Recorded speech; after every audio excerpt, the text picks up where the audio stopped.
हिंदसदवंदियाणं तिहुवणहिदमधुरविसदवाक्काणम् अन्तातीदगुणाणं नमो जिनाणं जिदभवाणं। कुंदकुंदाचार्य भगवान की जय। चौथ्या गाथेमध्ये काय बघितलं होतं आपण? 3 गोष्टी सांगितल्या होत्या ना, काय? सामान्य विशेष अस्तित्व, कायत्व आणि काय सांगितलं होतं? 3 गोष्टी. विशेष संज्ञा, 5 द्रव्यांची विशेष संज्ञा, सामान्य विशेष अस्तित्व आणि कायत्व सांगितलं होतं. काय म्हणजे काय? बहुप्रदेशी असतात. जे जे द्रव्य बहुप्रदेशी असतात तर त्यामध्ये अणुमहांचं प्रकरण आलं होतं ना. तर काय सांगितलं होतं? 3 अपेक्षा. अणु म्हणजे प्रदेश, प्रदेशाच्या अपेक्षेने जे महान आहेत. एक प्रदेशी आहे त्याला महान नाही म्हणणार. जे एकापेक्षा जास्त प्रदेशी आहेत त्यांना म्हणलं अणुमहान. एक वर्ड आहे असं. तर अणुमहान कोण कोण आहे? 6 द्रव्यामध्ये कोण कोण अणुमहान आहे? कोणाचे किती प्रदेश असतात माहीत आहे? जीवाचे असंख्यात प्रदेश असतात. पुद्गलाचे एका प्रदेशापासून संख्यात असंख्यात अनंत असतात. धर्मद्रव्याचे प्रदेश किती असतात? असंख्यात. अधर्मद्रव्याचे लोकाकाशामध्ये एकच आहे ना. धर्मद्रव्य एक आहे, अधर्मद्रव्य एक आहे, आकाशद्रव्य एक आहे, कालद्रव्य अनेक आहेत. पण धर्मद्रव्य केवढा आहे तर लोकाकाश प्रमाण आहे. त्यामुळे लोकाकाशाचं प्रमाण आहे असंख्यात प्रदेशी. त्यामुळे धर्मद्रव्य सुद्धा अणुमहान आहे, अधर्मद्रव्य सुद्धा अणुमहान आहे. आकाशद्रव्य किती प्रदेशी आहे? होय, अनंत प्रदेशी आकाश आहे. आता कोण आहे ते असंख्यात? अनंत प्रदेशी आहे ना. लोकाकाश असंख्यात प्रदेशी, पण बाहेर अलोकाकाश आहे तो अनंत प्रदेशी आहे. त्यामुळे तो सुद्धा अणुमहान आहे. कालद्रव्य कालाणू एक प्रदेशी असतो, त्यामुळं तो एकच कालद्रव्य अणुमहान नाही, तो अणुप्रमाण असतो. म्हणून त्याला कालाणू म्हटलं जातं. म्हणून 5 अस्तिक आहे. प्रदेशाच्या अपेक्षेने जास्त आहे म्हणून अणुमहान का? हां, बरोबर. अणु म्हणजे प्रदेश, प्रदेशाच्या अपेक्षेने जो महान तो अणुमहान असं घेतलंय. आणि मग त्याच्यामध्ये एक वाक्य आलं होतं ना टीकेमध्ये की अणवः अत्र प्रदेशाः मूर्ताः अमूर्ताः च निर्विभाग अंशाः तैः महान्तः अणुमहान्तः प्रदेश प्रचयात्मकाः असं एक वाक्य आलं होतं ना. तर त्याच्यामध्ये मूर्त आणि अमूर्त हे 2 शब्द जे घेतलेत, कुठले द्रव्य मूर्त आहेत सांग? 6 द्रव्यामध्ये कुठले कुठले द्रव्य मूर्तिक आहेत? एक फक्त पुद्गल द्रव्य मूर्तिक आहे, बाकी सगळे द्रव्य अमूर्तिक आहेत. शंका आली का काय? जीव दिसतो का? दाखव बघू हातावर. जीव दिसत नाही, धर्म नाही, अधर्म नाही, आकाश नाही, काल नाही. मग आकाश दिसते की आपल्याला हे वर? मग आकाश द्रव्य मूर्तिक आहे का अमूर्तिक आहे? मग दिसतंय की तिथं मूर्तिक? तर जे दिसतंय ना सगळं पुद्गल आहे, ते आकाश म्हणजे आकाश नाहीच आहे. तुम्हाला दिसतंय आकाश आहे म्हणून, पण ते आकाश पोकळी आहे फक्त एक. त्याच्यामध्ये आकाशद्रव्य नाही, ते आकाशद्रव्य नाही आहे, ते पुद्गल द्रव्य जे दिसतं ते. तर म्हणून त्या वाक्याचा अर्थ कसा लावला? येथे अणु म्हणजे प्रदेश. दुसरं हे चौथ्या गाथेमधल्या टीकेतली एक ओळ होती, त्याचा अर्थ करते. अणु म्हणजे प्रदेश जे की मूर्तिक आणि अमूर्तिक द्रव्यांचे निर्विभागी अंश आहेत. मूर्तिक द्रव्य म्हणजे पुद्गल द्रव्य, त्याचं निर्विभागी अंश म्हणजे एक लास्ट पार्ट, तेवढं लास्ट पार्ट ते मूर्तिकचं झालं. आणि अमूर्तिक म्हणलं तरी सुद्धा जो जीव आहे त्याचा सगळ्यात शेवटचा छोटा प्रदेश कुठला? तो पण अणुप्रमाण म्हणा. तर त्याला म्हणलं अणु, आणि अणु म्हणजे प्रदेश. मग मूर्तिक किंवा अमूर्तिक द्रव्याचे प्रदेश ते निर्विभागी अंश, त्यांनी जे महान आहेत त्यांना म्हणायचं अणुमहान. अशी एक विवक्षा घेतली होती. आणि 3 गोष्टी काय सांगितल्या होत्या अणुमहानमध्ये? अणु काय घेतलं होतं? अणुभ्याम महांतः. हा अणुभ्याम. पहिलं काय सांगितलं का? अणुभ्याम. हा अणुभ्याम महांतः, पुढं अणवहच महांतःच, आणि तिसरं घेतलं होतं अणुभिही महांतः. म्हणजे काय? अणूपासून महान आहेत. म्हणजे द्वेणुक म्हणा की, द्वेणुक आहे तो अणुप्रमाण नाही आहे. द्वेणुक म्हणजे 2 परमाणूंचा बंध झाला, त्याला म्हणायचं द्वेणुक. मग द्वेणुकचा एक प्रदेश आहेत का अनेक प्रदेश आहेत? 2 प्रदेश आहेत, त्यामुळं त्याला पण अणुमहान म्हणलं. म्हणजे ज्याचे प्रदेश जास्त त्याला अणुमहान म्हणायचं. असं एक नाव सांगितलं आहे त्यांनी. मग सांगितलं म्हणून की द्वेणुकापासून पुढचे सगळे स्कंद अणुमहान आहेत.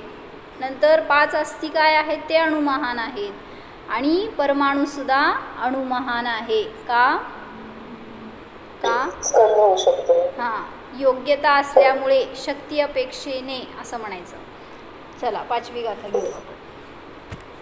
मास्टर झालाय तुम्ही सगळे आता.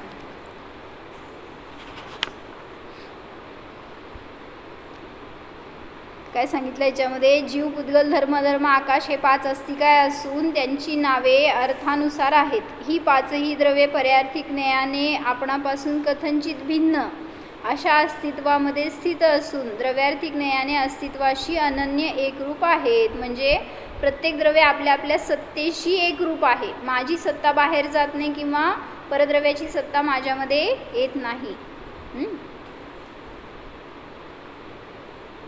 प्रदेशाच्या अपेक्षेने ही द्रव्ये बहुप्रदेशी आहेत म्हणून कायवान आहेत. द्वेणुक 2 प्रदेशी आहे म्हणून कायवान आहे. आणि परमाणू व्यक्ती अपेक्षेने 1 प्रदेशी आहे तरीही शक्ती अपेक्षेने कायवान आहे. कसा असतो परमाणू माहिती आहे?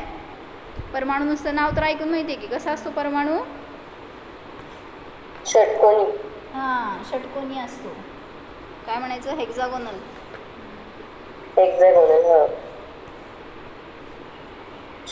असा एक परमाणू, आणि मग असे परमाणूंची रचना असते. बघितलं असेल की एक्झाम, हे सायन्स स्टुडंट आहे तू? नाही का? असं आम्हाला ह्याच्यामध्ये डायग्राम दाखवायचे बरं का. किती दिसते माहीत नाही मायक्रोस्कोपमध्ये. आम्ही ठेवायचो एक आणि दिसायचं दुसरंच. त्यामुळं ते काय ते फक्त हां, कालाणूचं पण आकार असंच असतं. कालाणूचं पण असंच आहे. हां, त्यामुळं तर म्हणलं का बरं असं आहे? कारण मध्ये स्पेस नको ना राहायला. मग स्पेस राहिली तर तिथं कालद्रव्याचं परिणमन कसं व्हायचं? म्हणून सांगितलं की असं सगळ्या कालाणूंचं रचनासुद्धा अशी असते. मी काय म्हणले कळलं का तुम्हाला? आम्ही मायक्रोस्कोपमध्ये खाली एक्झामिन करायचो. काय तर तसले टिश्यू द्यायचे, नाहीतर काय तर कुठले तर वनस्पती द्यायचे, काय तर असलं काय बघायला देत होते देवजाण. आणि त्याच्यामध्ये आम्ही ठेवायच्या आधी सगळं दिसायचं. ते प्लांट करायला लागायचं ना स्लाईड, ते स्लाईड ठेवायच्या आधी सगळं दिसत होतं. आणि मग नाही दिसलं तर दुसऱ्याचं घ्यायचं आणि दाखवायचं. ते दाखवायचं असायचं ना मेन, कुठून तर काहीतरी. म्हणजे म्हणायचं कशासाठी? अशी रचना का झाली तर प्रत्येक ठिकाणी जर कुठं स्पेस राहिली तर कालाणू तिथं व्यापणार नाही. त्यामुळं पूर्ण लोकाकाशामध्ये असे कालाणू प्रत्येक प्रदेशावर खचाखच भरलेत. असं का नाही हो रचना गोल गोल एकावर एक? हां, याच्यामध्ये स्पेस राहिली तर कालाणू तिथं नसलं तर परिणमन कसं होणार? त्या पॉईंटला असणाऱ्या काय पुद्गल, धर्म काय जे द्रव्य येतील त्यांचं परिणमन होण्यामध्ये कोण मदत करणार? चौकोनसुद्धा चौकोन असतात का? हां, असं असतं पण नाही आहे तसे. चौकोन का नाही हो? क्वेश्चन.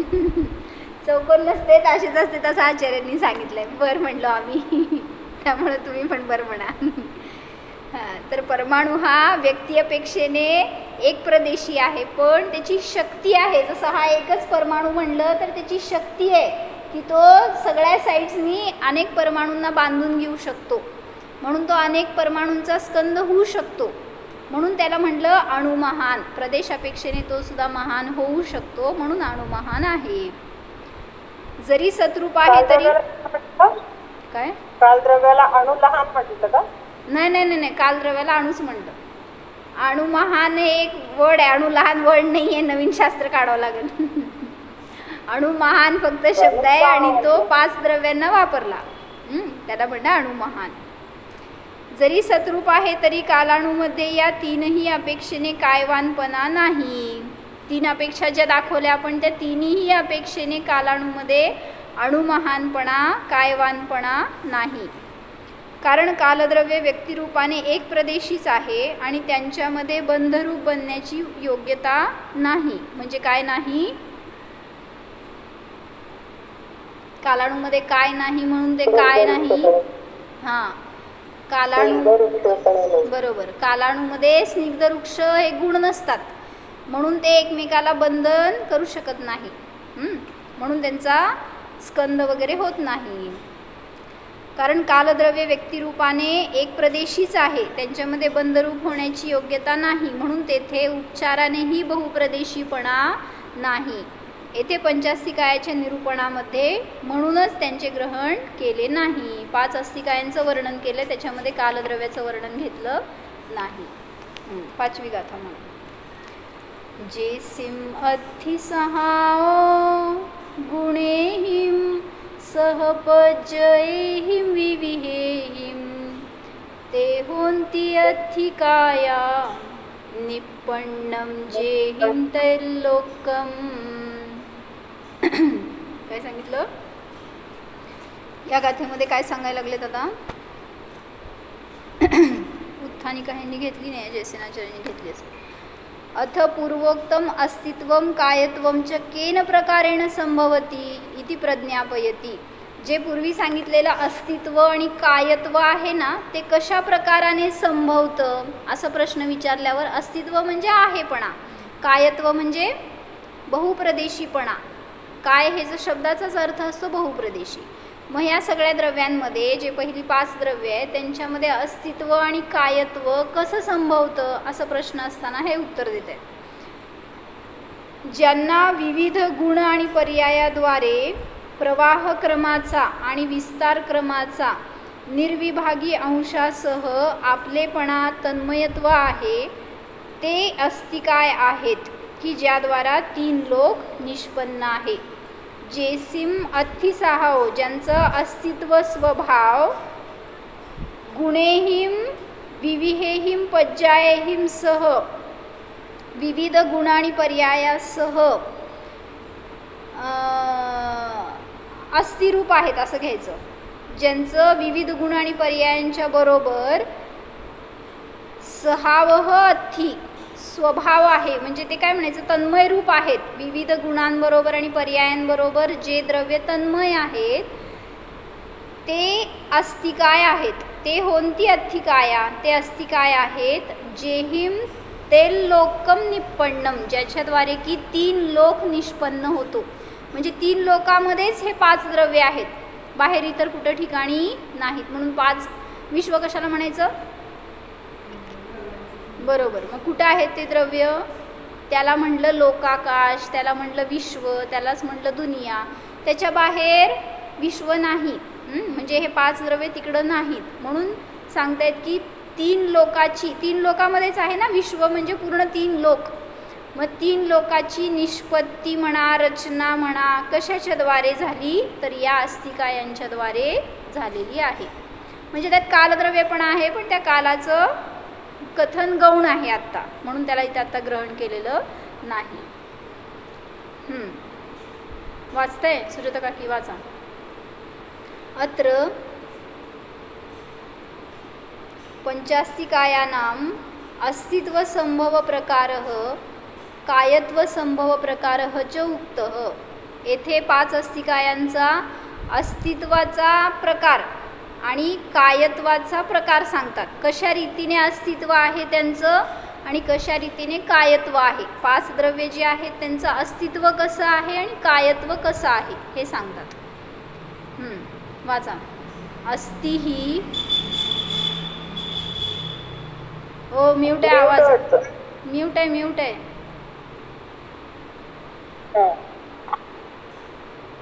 अस्ति ही अस्तिकायानां गुणैः पर्यायैः च विविधैः सह स्वभावो आत्मभावः वाचायचं. ओ आलं की नाही, स्वभाव.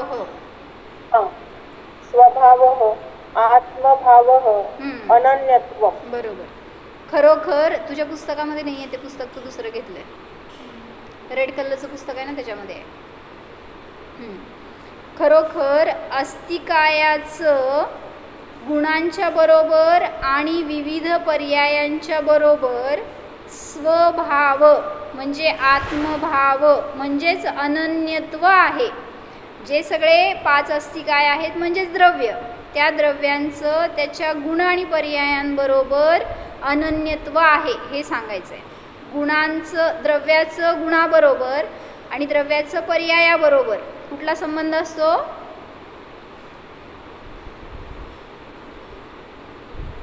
कुठला संबंध असतो सांगा? नित्य तादात्म्य. गुणांबरोबर नित्य तादात्म्य. मला दाखव पुस्तक. पर्याय बरोबर कुठला संबंध? अनित्य तादात्म्य. हां, म्हणजे गुणाबरोबर नित्य तादात्म्य आणि पर्यायाबरोबर अनित्य तादात्म्य संबंध असतो. वर आहे, वर हात घाल, वर डाव्या साईडला, अजून डाव्या साईडला, वर अजून वर ताई. हां, डाव्या साईडला. हां, रेड कलरचं आहे बघ, ते नको, त्या खालचं बघ.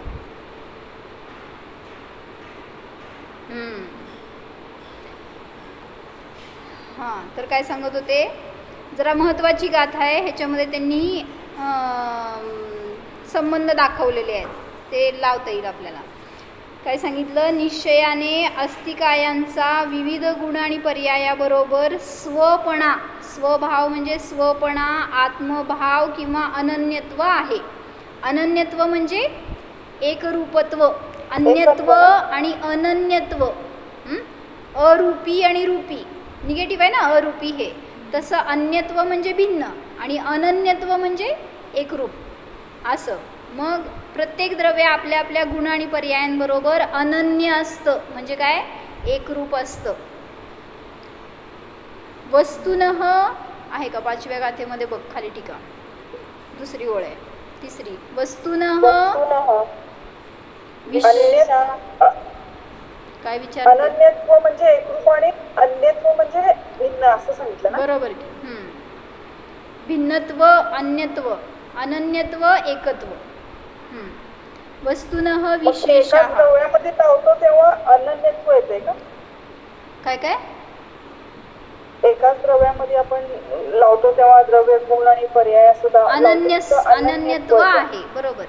म्हणजे एका द्रव्याचं त्याच्या स्वतःच्या मध्ये अनन्यत्व रूप संबंध आहे गुणपर्यायांशी, आणि परद्रव्याशी अन्यत्व रूप संबंध आहे हे सांगायचं. मिळालं? वस्तुनः ही, वर बघायचं संस्कृत टीकेमध्ये, गाथेच्या खाली दुसरी ओळ आहे. वस्तुनः विशेषाः हि व्यतिरेकिणः पर्यायाः गुणाः तु ते एव अन्वयिनः. आता वस्तूमध्ये गुण आहेत आणि पर्याय आहेत, बरोबर? कुठलीही वस्तू आहे ती गुणपर्यायांनी बनलेली आहे. तर वस्तूचे विशेष म्हणजे काय? पर्याय. ते कसे असतात? व्यतिरेकी म्हणजे चेंजेबल असतात, बदलणारे असतात.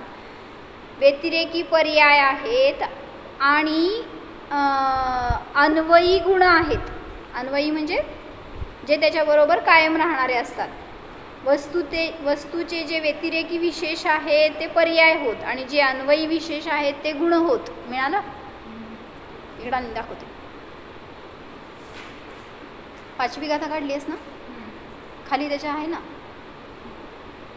खाली टीप आहेत ना, व्यतिरेक, अन्वय असं पॉईंट घेऊन लिहिलेले आहेत, आहे ना? हां, ते वाचते ऐक. पर्याय म्हणजे काय सांगितलं? भेद, अंश, कालक्रमाने असणाऱ्या प्रवाहक्रमाचा अस्तित्वाचा निर्विभाग अंश म्हणजे पर्याय. ते तर सर्व द्रव्यात असतात. विस्तारक्रमाच्या निर्विभागी अंशाला भेद, पर्याय, प्रदेश म्हणतात. ते फक्त अस्तिकाय द्रव्यातच असतात. कालद्रव्य एक प्रदेशी असल्याने त्यात तिर्यक अंश कल्पना नाही. काय सांगायचं आहे याच्यातून? नाव ऐकून माहिती आहे? विस्तारक्रम आणि विस्तार, आयतक्रम आणि विस्तार विशेष. आयत विशेष आणि पर्याय विस्तार विशेष असे 2 शब्द येतात. येईल पुढं बघू. व्यतिरेक म्हणजे काय? भेद, एक अन्य रूप नाही, तो हा नाही, अशा ज्ञानास कारणभूत भिन्न रूपता. एक पर्याय अन्य पर्याय रूप नाही, पूर्व पर्याय आहे ती उत्तर पर्याय रूप नाही, त्यामुळं आत्तापर्यंत त्याचं अज्ञान होतं. मग ती अज्ञान रूप पर्याय नष्ट झाली आणि ज्ञान झालं ह्याचं आता. मग अज्ञान रूप पर्याय ज्ञान रूप आहे का? नाही आहे, म्हणजे ती भिन्न आहे. म्हणून सांगतायत पर्याय कशी असती? व्यतिरेकी असते. म्हणून त्यामध्ये परस्पर व्यतिरेक आहे, कारण ते अन्याचे निराकरण करतात. म्हणून पर्यायांना द्रव्याचे व्यतिरेकी विशेष म्हणतात. पुढं अन्वय काय म्हणलं? एकरूपता किंवा सदृशता. पर्यायांचा द्रव्याशी व्यतिरेक संबंध असतो किंवा व्यतिरेक विशेष म्हणलं जातं, आणि गुणांना अन्वयी म्हणलं जातं, कारण ते द्रव्याच्या बरोबर राहतात. द्रव्य जोपर्यंत आहे तोपर्यंत त्याचे गुण राहणार त्याबरोबर, पण पर्याय एकच समयापुरती असते, ती पर्याय नष्ट होती आणि पुन्हा दुसरी पर्याय उत्पन्न होती. हा तोच आहे अशा ज्ञानास कारणरूप एक कारण एकरूपता. गुण सदैव पर्यायामध्येही एकरूप द्रव्यासोबत त्रिकाली असतात, म्हणून त्यांना द्रव्याचे अन्वयी विशेष म्हणतात. अन्वयी म्हणजे काय? शब्दशः सोबत का? हां, जे साथ सोडत नाही असं. अन्वयी म्हणजे त्याच्याबरोबर चालणारं, तर त्याला अन्वयी विशेष म्हणलं. तसेच जसं म्हणलं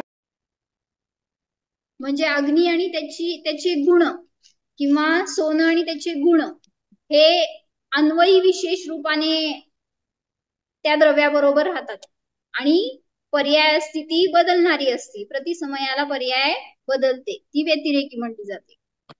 गुण सदैव द्रव्यासोबत असतात म्हणूनही त्यांना अन्वयी विशेष म्हणतात. ते पर्यायाप्रमाणे त्या समयापुरते तेवढे द्रव्यासोबत नसतात. गुण कसे असतात? तुझ्याजवळ ज्ञान गुण केव्हापासून आहे? जन्मल्यापासून, अनादीपासून. कारण कुठल्याही लोकात गेलो तर ज्ञान तर माझ्या बरोबरच आहे, म्हणजेच सांगतायत माझ्या जीवाचे गुण हे माझ्या बरोबर अन्वयी असतात. कुठल्याही द्रव्याचे गुण त्याच्याबरोबर अन्वय रूपाने म्हणजे एकरूप असतात. ते कधीही त्याला सोडून जात नाहीत, वेगळे होत नाहीत. ततः, तिसरी लाईन आहे, ततः एकेन पर्यायेण प्रलीयमानस्य अन्येन उपजायमानस्य अन्वयिना गुणेन, मी वाचते राहू दे, अन्वयिना गुणेन द्रव्यम बिभ्राणस्य एकस्यापि वस्तुनः समुच्छेदः उत्पाद द्रव्य लक्षणम उत्पादवे द्रव्य लक्षणम अस्तित्वम उपपद्यते एव.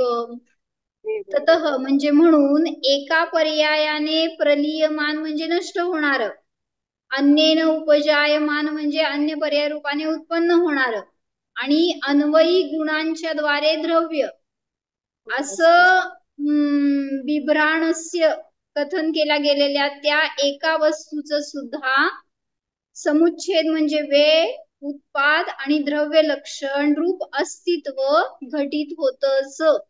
कुठलंही द्रव्य सतरूप का आहे? का टिकून राहतं? कारण त्याचा उत्पाद वे आणि ध्रुवता चालू आहे म्हणून. जर कुठल्या द्रव्यामध्ये उत्पाद वे होणार नाही तर ते ध्रुव सुद्धा राहणार नाही. कशासाठी सांगितलं हे? कारण अन्य मतवादींनी कोणी द्रव्याला सर्वथा वे रूप मानलं, क्षणिक मानलं, कोणी सर्वथा नित्य मानलं, आणि कोणी सर्वथा एक अंश रूप मानलं. म्हणून त्यांचं खंडन करण्यासाठी म्हणून हे सगळं कथन सांगावं लागलं आचार्यांना, की द्रव्य कसं आहे? उत्पाद वे द्रव्यात्मक आहे, आणि तरच त्याचं अस्तित्व टिकून राहतं. गुणपर्यायैः सह सर्वथा अन्यत्वे तु अन्यः विनश्यति, अन्यः प्रादुर्भवति, अन्यः ध्रुवत्वम आलंबते इति सर्वं विप्लवते. काय म्हणलं? गुणपर्यायांच्या बरोबर सर्वथा अन्यत्व मानलं. पहिल्या ओळीत काय सांगितलं होतं? काय समजून सांग? गुण आणि पर्याय बरोबर द्रव्याचं अनन्यत्व असतं, कारण त्याचे गुण त्याचे पर्याय सगळे त्या द्रव्यामध्ये आहेत. जर त्यांचं सर्वथा अन्यत्व मानलं म्हणजे द्रव्य एका पहाडावर आणि पर्याय किंवा गुण हे दुसऱ्या पहाडावर, असं मानलं सर्वथा अन्यत्व तर काय होईल? अन्यः विनश्यती, कोणीतरी दुसराच अन्यच नष्ट झाला. अन्यः प्रादुर्भवती, दुसऱ्याचाच उत्पाद झाला. द्रव्यच बर का, काय म्हणायचं, द्रव्याचाच नाश झाला आणि द्रव्य दुसरंच कुठलं तरी उत्पन्न झालं. आणि कोणीतरी अन्यच ध्रुव आहे, ध्रुवाचं अवलंबन घेत, असं जर म्हणलं तर सर्वम विप्लवते, सर्वाचा नाश होण्याचा प्रसंग येईल. म्हणजे नवीन जीव उत्पन्न झाला, नवीन पुद्गल उत्पन्न झाला असं म्हणावं लागेल. आणि तुमचं सर्वथा नाश झाला. मग किती द्रव्य होतील? असे काय म्हणायचं, त्या द्रव्याला गिनती राहणार नाही किंवा सगळे द्रव्य नष्ट होऊन जातील असं सांगतायत. त्यामुळं काही अंशाने वस्तूला ध्रुव सुद्धा मानायला पाहिजे. म्हणजे कशासाठी फायदा आपल्याला करून घ्यायचं, ततः साधू अस्तित्व संभव प्रकार कथनम, म्हणून हे सिद्ध झालं, अस्तित्वाचा कशा प्रकारे संभवतो हे याच्याद्वारे सिद्ध करून सांगितलं. एका पर्यायाने नाशमान, एका पर्यायाने उत्पन्न होणाऱ्या तसेच अन्वयी गुणद्वारा ध्रुवता धारण करणाऱ्या एकाच वस्तूला उत्पाद वे द्रव्य लक्षण रूप अस्तित्व सुघटित युक्तियुक्त सिद्ध होते. गुणपर्यायासह सर्वथा अन्यत्व आहे असे मानले तर अन्य पदार्थ नाश पावतो, अन्यच उत्पन्न होतो आणि अन्यच कोणी ध्रुव आहे असे मानावे लागल्यामुळे याप्रमाणे सर्वच विप्लवास प्राप्त होईल.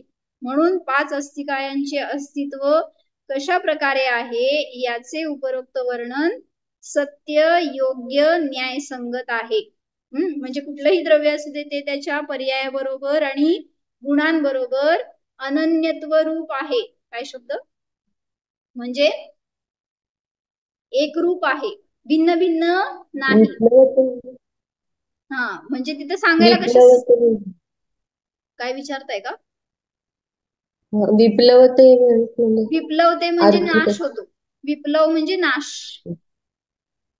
मग जर तसं मानलं तर सर्वथा गुण पर्यायांनी रहित, म्हणजे साखर आहे त्याचे गुण कुठले? गुण गुण साखरेमध्ये कुठले गुण असतात? स्पर्श, रस, गंध, वर्ण. आणि मग त्याची पर्याय कुठली तर गोड, पांढरी, चौकोन, ह्या सगळ्या पर्याय आहेत त्याच्या. मग ती साखर विदाऊट गुण आणि विदाऊट पर्याय असते का? सोन आहे, त्याचे गुण कुठले? स्पर्श, रस, गंध, वर्ण. आणि पर्याय कुठली?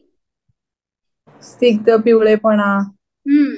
किंवा जे राजगुण आहे ना त्याच्यामध्ये सोन्यामध्ये, तर राजगुण म्हणा, किंवा एक त्याची लालिमा, तेज वगैरे जे काय असेल ते, तर हे त्याची पर्याय झाली. मग सोनं विदाऊट त्याच्या गुण आणि पर्यायांनी राहणार का? म्हणजे गुण पर्यायाशिवाय कुठलंही द्रव्य राहत नाही. म्हणून सांगतायत की सगळ्या द्रव्यांचं अस्तित्व टिकून का आहे, कारण त्याचे गुण आणि त्याचे पर्याय त्याच्या बरोबर आहेतच. म्हणून द्रव्याचं अस्तित्व सिद्ध करण्यासाठी म्हणून सूत्र काय दिलं? उत्पाद वे द्रव्य युक्तम सत. जर सत म्हणायचं तर ते उत्पाद वे ध्रुव सहितच असणार, आणि जे उत्पाद वे ध्रुव सहित असणार ते सत असणार. त्याला सोडून दुसरं कुठलंही द्रव्य त्याचं अस्तित्व नाहीच. म्हणून हे समजून आपल्याला काय फायदा? आपली एक पर्याय उत्पन्न होती, एक पर्याय नष्ट होती, पण हे त्याच्याकडे बघत बसतो आपण. काय झालं आता मगाशी बघितल्यासारखं की बालपणा नष्ट झाला, तरुणपणा आला, तरुणपणा नष्ट झाला, वृद्धपणा आला. मग त्या पर्यायाकडे बघत राहिलो तर आकुलता होती. काय माझे केस झडायला लागले, पांढरे व्हायला लागले, नाहीतर काय ते स्किन काय व्हायला लागली, सुरकुतायला लागली, नाहीतर काळं झालं, पांढरं झालं. सगळे हे अशा पर्यायांकडे बघत राहिला तर आकुलता होणार आहे. म्हणून म्हणतायत पर्याय नष्ट होणारी आहे, ह्याचा स्वीकार करा. ते स्वीकारत नाही म्हणून त्या पर्याय रूप स्वतःला मानतो. तुम्ही कोण आहे? स्त्री आहे, बरोबर नाही का? ज्यांनी स्त्री मानलं स्वतःला तो नियमाने दुःखी होणार, आणि ज्यांनी जीव मानलं तो सुखी होणार. कोण कोण जीव आहे माझ्यासमोर? सगळे अजीव आहेत. सगळे स्त्री आहेत, सगळे शरीर सहित आहेत, पर्याय सहित आहेत. म्हणून तिथे स्वतःला असं बघा की शरीराने रहित, या पर्यायाने रहित. पर्याय म्हणजे माझं स्वरूप नाहीये, क्रोध झाला तुम्हाला, मग ती पर्याय उत्पन्न झाली तर नष्ट होणार नाहीये का? मग तुम्ही काय करताय, त्या क्रोधाला किंवा काय पाप झालं तुमच्याकडनं, दोष झाला, त्यालाच धरून बसेल ना कोणी, तर डिप्रेशन मध्ये जातो. का? किती मोठं पाप केलंय मी, माझ्याकडनं असं झालं, असं झालं, असं झालं, हे जो विचार करतो ना त्याला त्रास होतो आणि तो त्यातून बाहेर पडू शकत नाही. म्हणजे पर्यायाला धरून बसलात ना, मग चुका होत नव्हते का हो? सगळ्यांकडनं चुका होत होत्या. क्षणिकाकडनं चूक झाली का नाही हो? काय चूक झाली?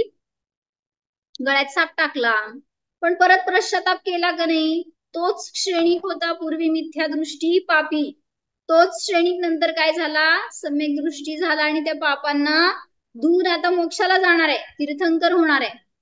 म्हणजे गळ्यात साप टाकणारा तीर्थंकर होतो आणि आम्ही इथं पाया पडतो मुनींचे, तर आम्हाला काय मिळत नाही असं ना. म्हणजे तुम्ही अपेक्षा ठेवून करणार तर मिळणार नाही. म्हणून पर्यायाकडे लक्ष नको, हे सांगायला लागले. कुठलीही पर्याय असू दे ती नष्ट होणार आहे, मग ती सुखरूप असेल किंवा दुःखरूप असेल, सगळ्या पर्यायांचा नाश होणार आणि त्यामध्ये जे ध्रुव आहे त्याचं अवलंबन घेतलं तर आपल्याला सुद्धा त्या सिद्ध अवस्थेची प्राप्ती सहज होते. हो. जाणा स्वतःचे अस्तित्व, स्वतः मध्ये जाणा.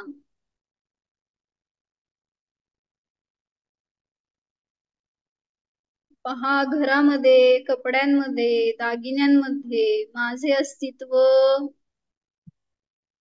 नाहीच. ज्याला मी माझे सर्वस्व मानतो ते तर परद्रव्य आहे. मी तर निष्परिग्रही चेतनात्मा आहे, अस्तित्ववान आहे. माझ्या अस्तित्वाचा घात करणारा या विश्वामध्ये कोणीही नाहीच. ध्रुव स्वरूपोहम नित्य स्वरूपोहम जीवोहम. ओम